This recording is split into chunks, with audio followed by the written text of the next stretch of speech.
आम आदमी पार्टी के शिक्षक संगठन डीटीए की तरफ से हम सभी आपका स्वागत करते हैं। हमारे संगठन की अध्यक्ष आशा रानी जी हैं और हमारे संगठन के उपाध्यक्ष डॉक्टर नरेंद्र पांडे जी हैं।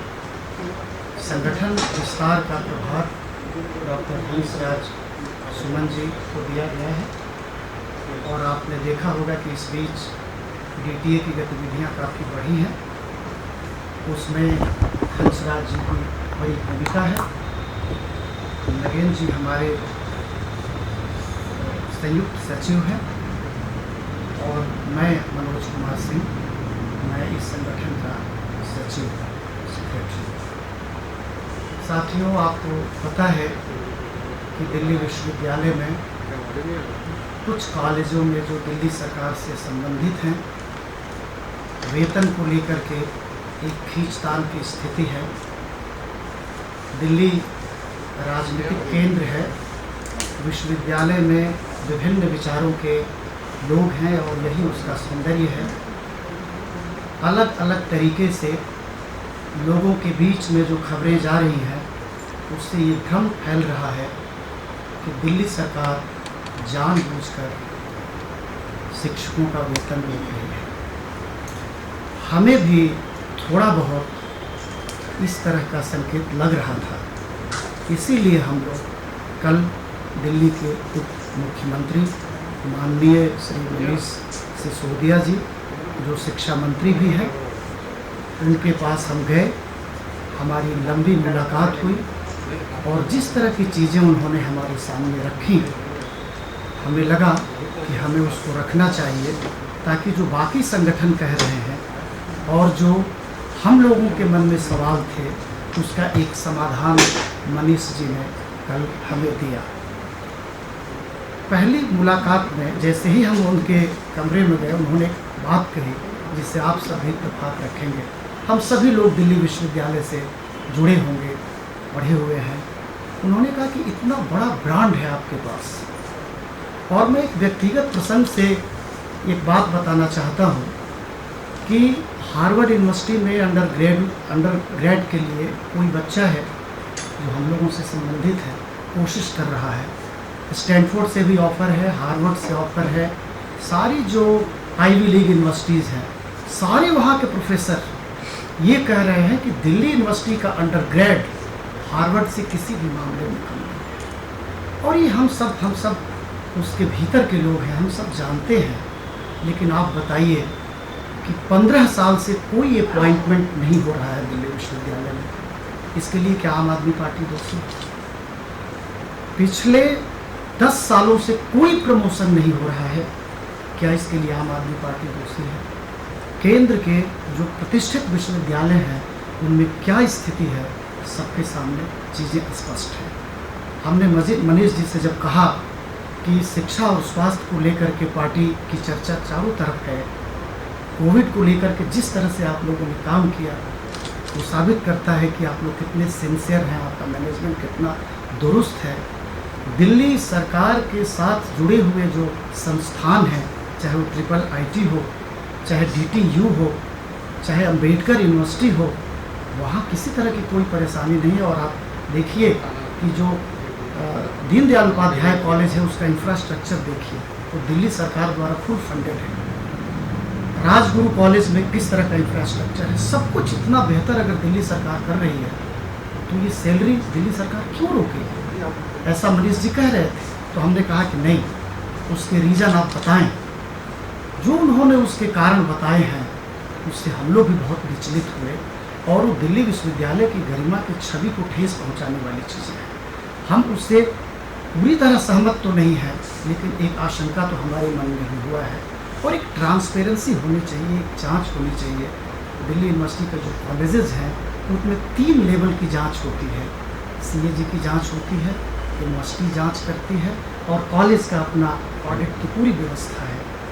हम लोगों की ये मांग है कि ये जांच हो, लेकिन इस जांच के इंतज़ार में कर्मचारियों और शिक्षकों का वेतन न रोका जाए। इस सिलसिले में हम लोग लगातार सरकार के साथ हैं और हमारी सरकार है, फिर भी हम जो सच है उसके लिए हम अपनी सरकार के खिलाफ ही आवाज़ उठाएंगे, क्योंकि इसमें प्रिंसिपल जिम्मेदार हो सकता है, चेयरमैन जिम्मेदार हो सकता है, गवर्निंग बॉडी के मेंबर जिम्मेदार हो सकते हैं, विश्वविद्यालय प्रशासन जिम्मेदार हो सकता है, यूजीसी और केंद्र की सरकार हो सकती है, लेकिन जो कर्मचारी काम कर रहा है, जो शिक्षक पढ़ा रहा है, उसकी क्या इसमें भूमिका है, उसका क्या दोष है। इसलिए हम लोगों ने जब इस तरह से मनीष जी के सामने बातें रखी तो हमसे सहमत हुए और उन्होंने कहा कि जांच की प्रक्रिया जारी है और हम अविलंब इस पर कोई न कोई व्यवस्था करेंगे।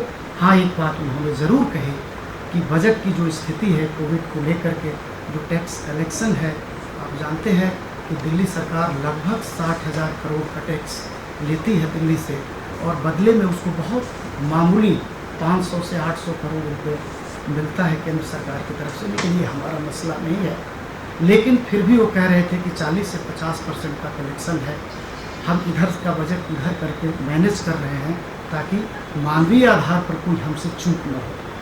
इसलिए हम लोगों ने कहा कि चाहे आप जैसे करें, इनके वेतन का, कर्मचारियों और शिक्षकों के वेतन की व्यवस्था जल्दी से जल्दी की जाए।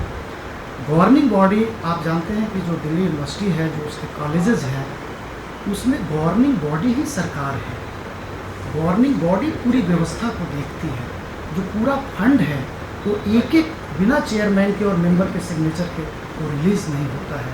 गवर्निंग बॉडी बनना प्रशासनिक, आर्थिक और राजनीतिक ज़रूरत है, उसके बिना इसकी फंक्शनिंग नहीं हो सकती। गवर्निंग बॉडी को लेकर के जो दिक्कतें रही हैं उसके बारे में हमारे एसी के मेंबर रहे हैं, कई कमेटियों में मेंबर रहे हैं, डॉक्टर हंसराज सुमन जी, संक्षेप में आप लोग बताइए।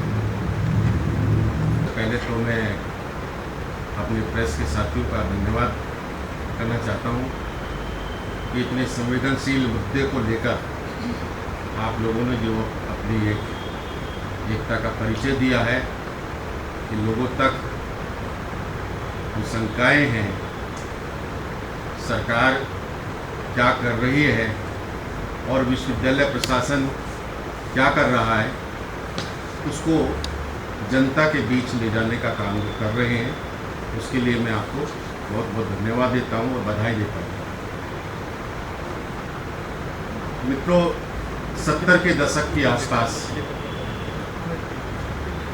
दिल्ली सरकार के कुछ कॉलेज खुले थे और जब दिल्ली सरकार के कॉलेज खुले उससे पहले दिल्ली विश्वविद्यालय में 3 तरह के कॉलेज थे यहाँ पर।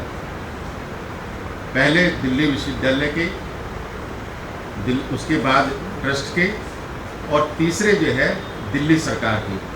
हालांकि बीच में 4 महाविद्यालय ऐसे भी खुले जो पूरी तरह से अपने आप को माइनॉरिटीज़ कहते हैं, अल्पसंख्यक कॉलेज कहते हैं।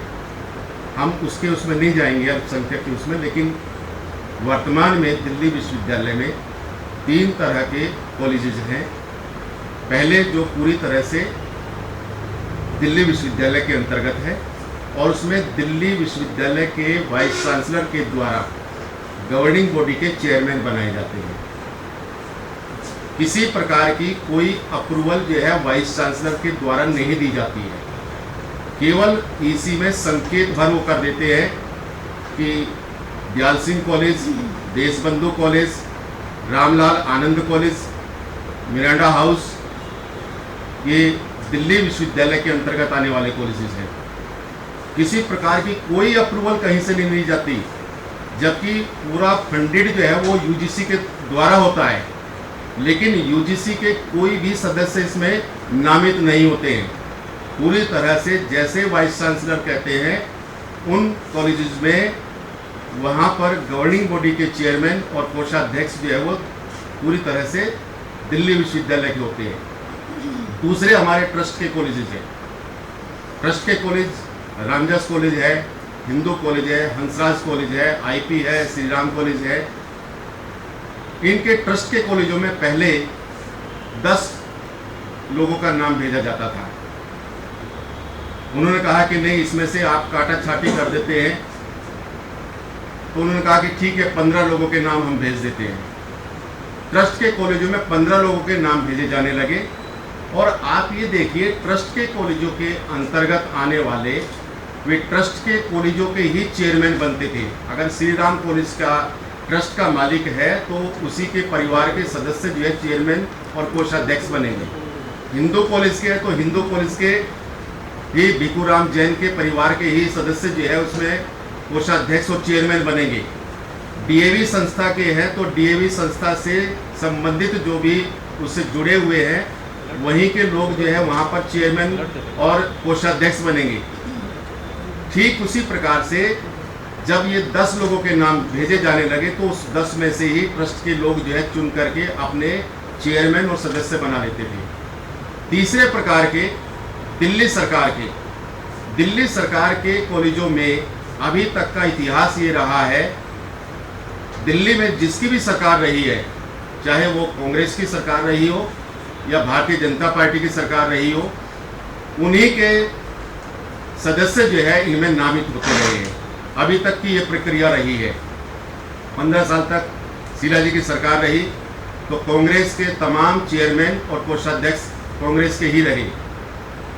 कुछ समय तक भारतीय जनता पार्टी की सरकार रही तो वहाँ पर सदस्य और चेयरमैन वही रहे। पिछले 5 साल से आम आदमी पार्टी की सरकार है और दिल्ली में 2 प्रकार के जो है कॉलेज है दिल्ली सरकार के अंतर्गत आने वाले। 12 कॉलेज जो है पूरी तरह से 100% जो है वित्त पोषित कॉलेज है जो दिल्ली सरकार के अंतर्गत आते हैं, और 16 कॉलेज ऐसे है जो 5% जो है दिल्ली सरकार उनको ग्रांट देती है। आप ये देखिए कि 12 कॉलेज दिल्ली सरकार के होते हुए जहां 2012-13 में इनको फंड दिया जाता था 116 करोड़ रुपया, और 13-14 के बाद से लेकर आज उन्हीं कॉलेजों को 242 करोड़ रुपया दिया जा रहा है। कितना डबल से भी ज़्यादा हो गया है। जहां 116 करोड़ रुपया ग्रांट जाता था आज 242 करोड़ हो गया है, और 242 करोड़ में भी ये कॉलेज कह रहे हैं कि हम केवल अपने कर्मचारियों को और शिक्षकों को सैलरी दे पाते हैं, बाकी जो पेंशन है या अन्य जो है चिकित्सा बिल है वे टीचर्स के हम नहीं दे पाते हैं। उसका क्या कारण है ये आपको जानना बहुत ज़रूरी है। जनता के बीच ही जानना ले जाना भी बहुत ज़रूरी है। देखिए, किसी भी कॉलेज में कुछ पद स्वीकृत होते हैं, उन स्वीकृत पदों के आधार पर ही नियुक्तियां होती है, चाहे वो शिक्षक है या गैर शैक्षिक है। कॉलेजों ने क्या किया हुआ है, जब दिल्ली सरकार की गवर्निंग बॉडी बनती है, पिछले 5 साल में जो है दिल्ली सरकार की गवर्निंग बॉडी थी लेकिन उनको काम नहीं करने दिया गया। उनको मौका मिला, किसी को मौका मिला 8 महीने का, किसी को मिला 7 महीने का, 15 महीने से ज़्यादा इनको मौका नहीं मिला। पिछले 5 सालों में काम ही नहीं करने दिया गया। आप ये देखिए, जब कांग्रेस की सरकार थी तो कांग्रेस के ही सारे प्रतिनिधि थे, और बीजेपी की सरकार थी तो बीजेपी के थे। हो क्या रहा है आज, क्यों जो है भारतीय जनता पार्टी के लोग या आरएसएस के लोग इन गवर्निंग बॉडी के चेयरमैन बनाना चाह रहे हैं। लगभग 22 या 23 अपॉइंटमेंट प्रिंसिपल के होने हैं। दिल्ली सरकार के 28 कॉलेज है, 28 कॉलेजों में लगभग 22 कॉलेजों में प्रिंसिपल नहीं है, स्थायी प्रिंसिपल नहीं है, वहाँ ये अपने प्रिंसिपल लगवाना चाहते हैं। लाइब्रेरियन नहीं है, अपने लाइब्रेरियन लगवाना चाहते हैं। फिजिकल डायरेक्टर नहीं है, वहाँ फिजिकल डायरेक्टर लगवाना चाहते हैं। लगभग 1,500 से ज़्यादा जो है स्थायी नियुक्तियाँ टीचर्स की होनी है, जो इस समय वर्तमान में जो है एडहोक काम कर रहे हैं, और कुछ हमारे गेस्ट टीचर भी काम कर रहे हैं किसी भी उन्हीं कॉलेजों में, और लगभग 1,000 से ज़्यादा कर्मचारी जो है इन दिल्ली सरकार के कॉलेजों में काम कर रहे हैं। ऐसी स्थिति में ये दिल्ली विश्वविद्यालय का प्रशासन इन गवर्निंग बॉडीज को नहीं बनने दे रहा है। हालांकि कुछ कॉलेजों में गवर्निंग बॉडीज बन गई है, लगभग 40% अभी रह गए हैं। कुछ कॉलेज 60% में गवर्निंग बॉडी बन चुकी है, और जहां बन चुकी है उसमें भी 4 कॉलेज ऐसे हैं जहां पर इन्होंने अपने ही लोगों को जो है नामित कराया है ज़बरदस्ती। जबकि दिल्ली विश्वविद्यालय का ये नियम है कि जो 2 सदस्य भेजे जाते हैं, टीचर विश्वविद्यालय के द्वारा प्रोफेसर भेजे जाते हैं, वो कभी भी गवर्निंग बॉडी के चेयरमैन और कोषाध्यक्ष नहीं बन सकते हैं। बावजूद इसके दिल्ली विश्वविद्यालय प्रशासन इस पर अड़ा हुआ है कि जो है हम इनको आप चेयरमैन बनाइए। और हमारा ये कहना है, आम आदमी पार्टी के जो शिक्षक संगठन है डीटीए का कहना है कि जब 28 कॉलेज दिल्ली सरकार के हैं, दिल्ली सरकार पूरी तरह से जो है इनको फाइनेंस कर रही है, वित्त दे रही है, इनको ग्रांट दे रही है, कहाँ 116 करोड़ से 242 करोड़ है और आगे भी देने के लिए तैयार है। सरकार ने मना नहीं किया है, लेकिन कॉलेज मेरे हैं दिल्ली सरकार के, और गवर्निंग बॉडी अगर आप बनाना चाहेंगे, चलाना चाहेंगे, नियुक्तियां आप अपने तरीके से करना चाहेंगे, ये कदापि नहीं होगा। इसीलिए जो है हमने आज की प्रेस कॉन्फ्रेंस रखी थी कि जनता के बीच ये सवाल जाने चाहिए कि दिल्ली सरकार के कॉलेजों के होने के बावजूद कुछ शिक्षक संगठन जो है, जो दूसरे पार्टी से प्रतिबद्ध है, वो जबरदस्ती ये चाहते हैं कि वहाँ पर चेयरमैन और कोषाध्यक्ष हमारे बने, जिससे कि हम वहाँ पर नियुक्तियाँ करा सकें। तो हम जनता के बीच ये ले जाना चाह रहे हैं कि देखिए, सरकार हमारी है, आम आदमी की सरकार है, आम आदमी की पार्टी के जो है कॉलेज है, तो उनको मौका मिलना चाहिए और उन्हीं के जो है प्रतिनिधि जो है उसमें चुने जाने और चाहिए। हम लोगों का आग्रह ये है कि जो लोकतांत्रिक प्रक्रिया है गवर्निंग बॉडी बनाने की, उसमें मेंबर आएँ, नॉमिनेट हों, और जो प्रक्रिया है लोकतांत्रिक प्रक्रिया, उससे कोई भी चेयरमैन बने। लेकिन ये प्रक्रिया जो है बिना गवर्निंग बॉडी के कॉलेज चलाना, ये खास तरह से उसको दिशाहीनता की तरफ धकेलना है। ये आप लोग समझिए कि ये बेहद अनिवार्य है।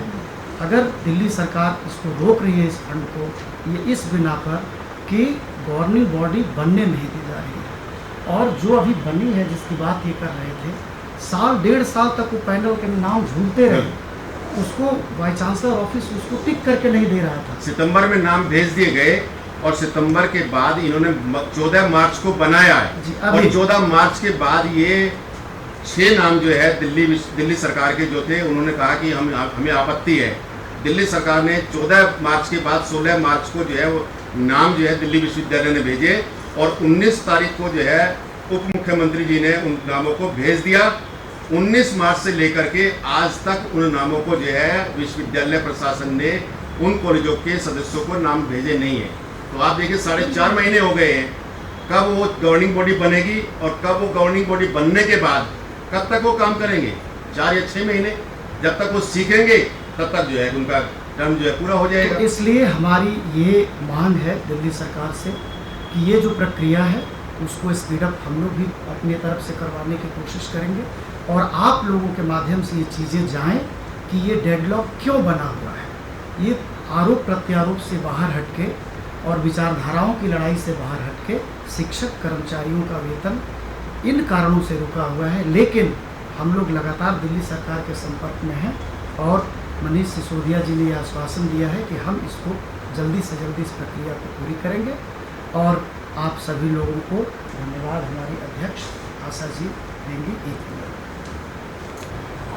जैसा कि मनोज जी ने और हंसराज जी ने बताया है, तो आपको पता चला होगा कि ये मुद्दे कितने संजीदा हैं, और डीटीए भी इसके प्रति बिल्कुल संजीदा है कि शिक्षकों के मुद्दों को लेकर के वो प्रतिबद्ध है। और इसीलिए वो कल माननीय मनीष सिसोदिया जी से जाकर मिला भी, और उन्होंने जो हमारे सामने आंकड़े रखे और जो भी तथ्य हमें दिए हैं, उनसे हम भी बहुत हैरान हैं और सोच रहे हैं कि कहाँ ये कमियां हैं, और उन कमियों को आपके सामने लाया जाए। और जो लगातार आरोप लगाए जा रहे हैं दिल्ली सरकार के ऊपर, उन सारी गलतफहमियों को दूर करने के लिए आज हमने इस प्रेस कॉन्फ्रेंस की ज़रूरत को महसूस किया, और आप लोग ने आकर के इसको टेलीकास्ट किया, तो इसके लिए हम आपके बहुत बहुत आभारी हैं। डीटीए की तरफ से आप सब लोगों को बहुत बहुत धन्यवाद। आपके मन में किसी प्रकार का कोई सवाल हो तो आप मुझसे पूछ सकते हैं। 2-3 सवाल है। एक तो ये कि 20 मार्च को अरविंद केजरीवाल जी से हमने ये सवाल किया था, तो उन्होंने कहा था कि हम सैलरी गेस्ट टीचर और टीचर्स के रिलीज़ करेंगे 12 कॉलेजेस के जहाँ रुके हुए थे, वो तो अभी तक आए नहीं। तो why that is one of the greatest, because of the corona 20 March के बाद मई में सैलरी रिलीज कर दी गई। पूरी सैलरी शायद नहीं आई है, 58 करोड़ की आई है। पूरी शायद नहीं आई थी, कुछ फंड कुछ अमाउंट रह गई थी। एक तो वो है, दूसरा मीडिया में भी ये खबर आ रहा है कि कॉलेज में जो गवर्निंग बॉडीज़ के जो मेंबर्स के जो नाम जा रहे हैं वो शायद they are not from academics to be generic, उसके अलावा भी और सारी चीज़ें आ रही हैं। तो आपका उसमें क्या पक्ष है? देखिए ऐसा है, जो आप अगर ये कहें कि उन व्यक्ति का नाम बताएं, जो 6 लोगों के नाम आप दिल्ली सरकार की ओर से गए हैं, उनमें कोई भी पोस्ट ग्रेजुएट से कम नहीं है। LLB, MBA और प्रोफेशनल्स हैं सारे, एक भी ऐसा नहीं है। जो पहले की गवर्निंग बॉडी में तो बिल्कुल अशिक्षित होते थे, यहाँ कम से कम ग्रेजुएट से कम कोई भी गवर्निंग बॉडी में मेंबर नहीं है दिल्ली सरकार की में। एकेडमिक्स में 144 जितने भी सदस्य हैं, आप उसको उठा करके देखिए, मैं आपको लिस्ट भी भेज सकता हूँ, कोई भी ग्रेजुएट से कम नहीं है। नहीं, उनका कहना ये है कि एकेडमिक से जुड़े नहीं है। Academic qualification is one thing, academic से पढ़ाने का और पढ़ने का जो व्यवस्था है टीचर्स है नहीं है। ये उनका एक सवाल जो आ रहा है। ये कोई सवाल नहीं हुआ। मान लीजिए राजनीति में कोई भी पॉलिटिकल साइंस के व्यक्ति अगर वो कहे कि राजनीति में वही लोग जाएंगे जो पॉलिटिकल साइंस के होंगे, तो ये तो सवाल वो नहीं हुआ। एकेडमिक्स का मतलब ये होता है कि आपने विश्वविद्यालय में शिक्षा अर्जित की है या नहीं की है। एकेडमिक का ये मतलब होता है शैक्षिक जो है, आपने वो योग्यता पूरी की है कि नहीं की है, कितनी आपकी योग्यता। उसमें शिक्षक योग्यता में उसके लिए बैठने के लिए कम से कम MA होना चाहिए। हमारे जितने भी चेयरमैन हैं MA है, जो कि उसकी योग्यता रखते हैं, ताकि एक शिक्षक अगर इंटरव्यू देने के लिए आए तो कम से कम जो है वो उसके सामने स्टैंड कर सके। ये जो भ्रम की स्थिति है, आप लोगों से बेहतर कोई नहीं उसको भेद सकता है। आप लोगों के सामने हम लोगों ने सारा पक्ष रखा, आप लोगों ने सुना, और DTA हम लोग फिर मनीष सिसोदिया जी से बातचीत करने जा रहे हैं कल। हम लोगों की पहली प्राथमिकता है कि कर्मचारियों और शिक्षकों की तनख्वाह रिलीज की जाए, उसके बाद ये सारी प्रक्रिया जो है वो पूरी हो। धन्यवाद।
Download Tarang online radio app from Google Play Store.